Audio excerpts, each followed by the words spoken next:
It's on its way. In Tampa Bay, you hear it in the wind and see it in the darkened clouds. This is it, Hurricane Milton from a distance, complete with flashes of lightning at the eye of the storm. This is how it looked up close. These are pictures from the research aircraft that flew through winds of up to 180 miles an hour. Well.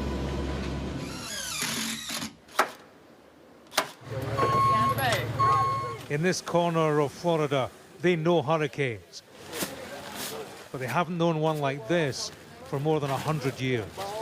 It feels different this time, is that right? Yes, it does, because it seemed like it's going to be a direct hit. So that's something that I'm not used to. I hope our house doesn't get flooded or our roof fly off, but we'll see. I mean, we can only do so much. Hurricane warning. Take emergency precautions. Streets were abandoned as large parts of Florida were designated evacuation zones. Residents left cars parked on raised bridges, golf carts too.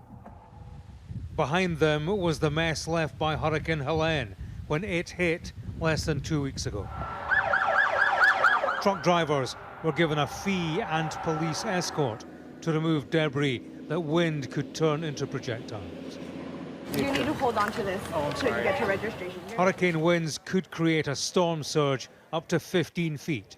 Built-up urban areas could be under threat.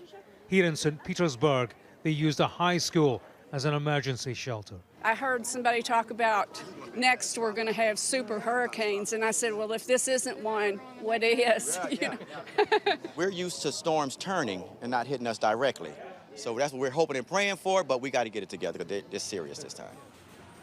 At Florida Aquarium, the penguins were taken to safer ground to sit out the storm. As elsewhere, the politicians turned their heads towards the hurricane. Donald Trump drove unsubstantiated claims that disaster funds were being spent on immigrants.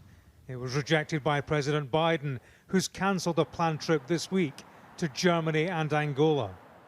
They are the politics of disaster that could yet play into the US election next month. But here in the path of the hurricane, it's the next few days and survival that's the primary concern. James Matthews, Sky News, in Tierra Verde, Florida.